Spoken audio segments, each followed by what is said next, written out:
पिछले 3 सालों से वेस्टर्न वर्ल्ड का बस एक ही प्राइमरी मिशन है, रशिया को आइसोलेट करना, उसकी इकोनॉमी को तोड़ना और सबसे इम्पोर्टेंट ग्लोबल साउथ से उसका कनेक्शन काट देना। उन्होंने सैंक्शन ट्राई कर लिया, डिप्लोमेटिक प्रेशर लगाया, न्यू दिल्ली को लेक्चर देने की भी कोशिश की, लेकिन आज कुछ ही देर में वो पूरी strategy Indira Gandhi international airport के टरमैक पर क्रैश और बर्न होने वाली है। हाय दोस्तों, मैं हूं निशांत और आप देख रहे हैं भारत जियो व्यू, जहां हम ग्लोबल पावर गेम्स को समझते हैं बिना कंफ्यूजन, बिना ड्रामा। ऐसा क्या होने वाला है इंदिरा गांधी इंटरनेशनल एयरपोर्ट पे? क्योंकि जो अनाउंसमेंट अभी हुआ है वो सिर्फ एक डिप्लोमेटिक कर्टसी नहीं है। रशिया ने इंडिया को वो स्टेटमेंट दे दिया जो पहले सिर्फ चाइना को मिला था, अ नो लिमिट पार्टनरशिप। और सबसे important line, we are prepare to go as far as New Delhi wants. लेकिन यहाँ ट्विस्ट है जो सब कुछ चेंज करता है, समझिए केयरफुली।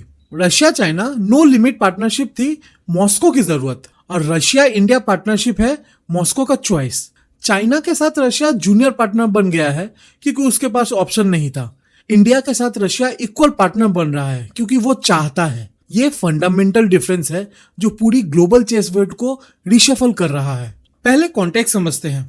कोल्ड वॉर के दौरान इंडिया ने नॉन अलाइंड मूवमेंट पायनियर किया। सोवियत कोलैप्स के बाद इंडिया ने वेस्ट की तरफ टिल्ट किया, लेकिन यूक्रेन वॉर ने गेम बदल दिया। यूरोप ने रशियन ऑयल कट कर दिया, इंडिया ने ऑपोजिट डायरेक्शन में मूव किया, मॉस्को का बिगेस्ट ऑयल कस्टमर बन गया।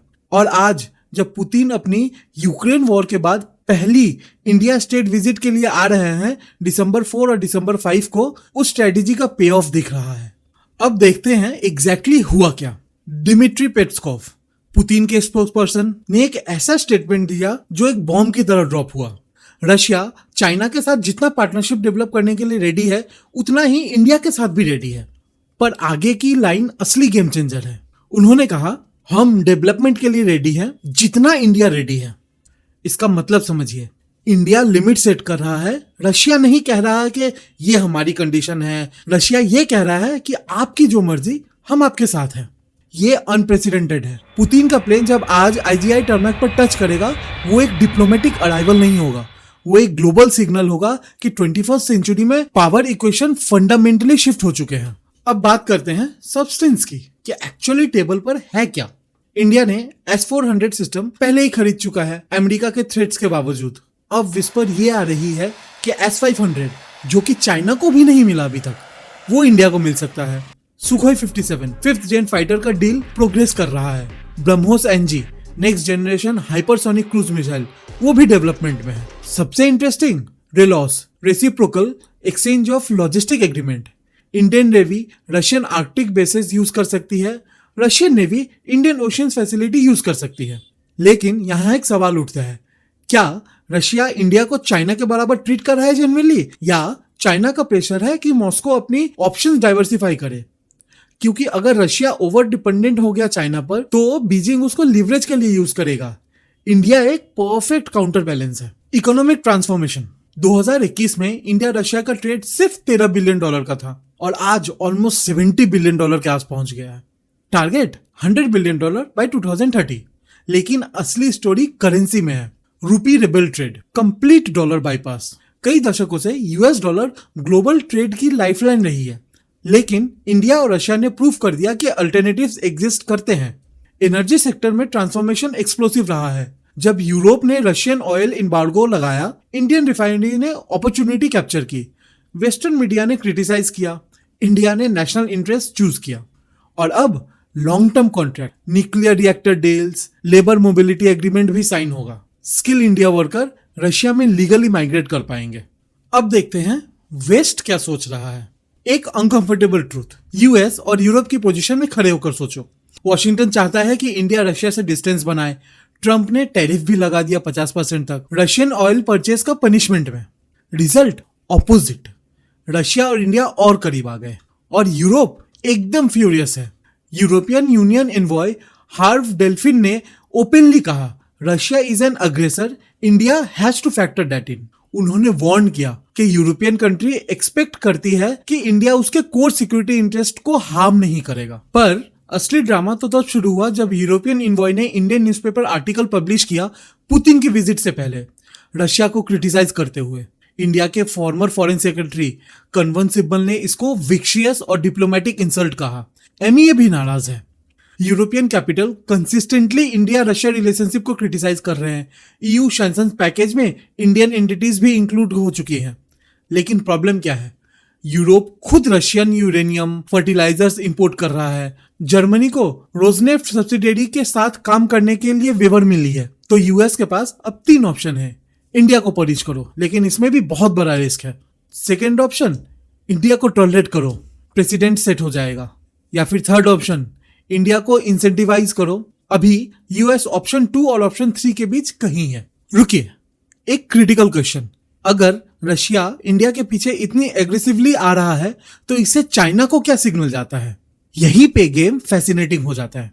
रशिया और चाइना की नो लिमिट पार्टनरशिप अभी भी एग्जिस्ट करती है पेपर पर, लेकिन ग्राउंड रियलिटी मॉस्को एक इंश्योरेंस पॉलिसी बिल्ड कर रहा है, क्योंकि अगर वो बीजिंग पर ओवर डिपेंडेंस हो गया तो एक स्ट्रेटेजिक ट्रैप में फंस सकता है। इंडिया चाइना रिलेशनशिप अभी ऑल टाइम लो पे है। Galwan clash, border stand of और इकोनॉमिक राइवलरी। तो रशिया का बेट क्या है? सिंपल, अगर इंडिया और चाइना कभी भी डायरेक्ट कॉन्फ्लिक्ट में आ गए तो रशिया न्यूट्रल रहेगा, और वो न्यूट्रली इटसेल्फ इंडिया के लिए वैल्यूएबल है, क्योंकि अगर रशिया चाइना का साइड लेता है तो इंडिया के लिए स्ट्रेटेजिक एनवायरनमेंट बहुत ही ज्यादा खराब हो जाती है। बीजिंग भी ये बिल्कुल समझ रहा है और वो अनकंफर्टेबल है, लेकिन चाइना कुछ कर नहीं सकता, क्योंकि अगर वो रशिया पे ज्यादा प्रेशर डालता है तो मॉस्को और भी ज्यादा इंडिया की तरफ टिल्ट करेगा। ये ट्रायंगुलर गेम है जिसमें इंडिया सरप्राइजिंगली स्ट्रॉन्ग पोजीशन में है। अब एक स्टेप बैक लेके कॉन्ट्रडिक्शन समझते हैं। इंडिया क्वाड में है, जो कि एक चाइना फोकस्ड ग्रुपिंग है। इंडिया एससीओ में भी है रशिया और चाइना के साथ। इंडिया I2U2 में भी है इजराइल, यूएई और यूएस के साथ। और अब रशिया से no limit partnership. Global geopolitics एक ऑर्केस्ट्रा है। रशिया और यूएस दोनों कंडक्टर बनना चाहते हैं, लेकिन इंडिया अपने ही रिदम पर चल रहा है। नॉर्मली ये सब एक साथ पॉसिबल नहीं होता, लेकिन इंडिया ने प्रूफ कर दिया। अगर तुम्हारी इकोनॉमी 4 ट्रिलियन है और तुम दुनिया के 5th लार्जेस्ट इकोनॉमी हो तो तुम अपने टर्म्स पर खेल सकते हो। एक मेटाफोर से समझते हैं। ग्लोबल जियोपॉलिटिक्स एक चेसबोर्ड है और रशिया का latest move simple pawn play नहीं है, एक क्वीन रिपोजिशनिंग है। Target balance China, engage India, signal the West कि रशिया आइसोलेटेड नहीं है। लेकिन इसके साथ साथ रियलिज्म भी रखनी पड़ेगी। इंडिया को कॉन्स्टेंटली नेविगेट करना पड़ेगा। वेस्ट नाराज है, टैरिफ ऑलरेडी लग चुके हैं, टेक्नोलॉजी रिलायबिलिटी भी क्वेश्चन है।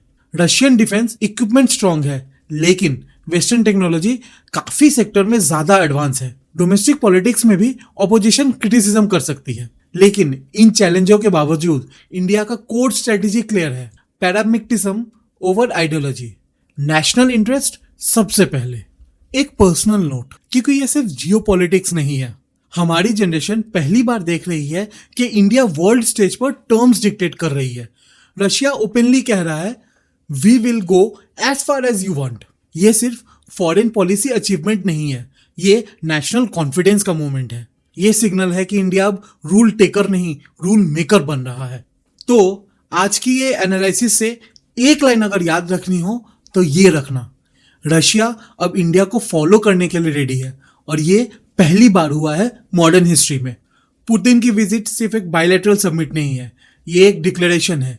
मल्टीपोलर वर्ल्ड आ चुकी है और इंडिया उसकी डिफाइनिंग पावर में से एक है। दिसंबर 4 को जब पुतिन IGI एयरपोर्ट पर उतरेंगे, असली मैसेज बैकग्राउंड में होगी। 21st सेंचुरी इंडिया का है। अगर आपको ये एनालिसिस पसंद आई हो तो लाइक जरूर करें, और हाँ, भारत जियो व्यू को सब्सक्राइब जरूर करें, क्योंकि ग्लोबल पॉलिटिक्स समझना जरूरी है और हम इसको सबसे सिंपल तरीके से एक्सप्लेन करते हैं। तो मिलते हैं अगले वीडियो में फैक्ट्स के साथ, क्लैरिटी के साथ। जय हिंद।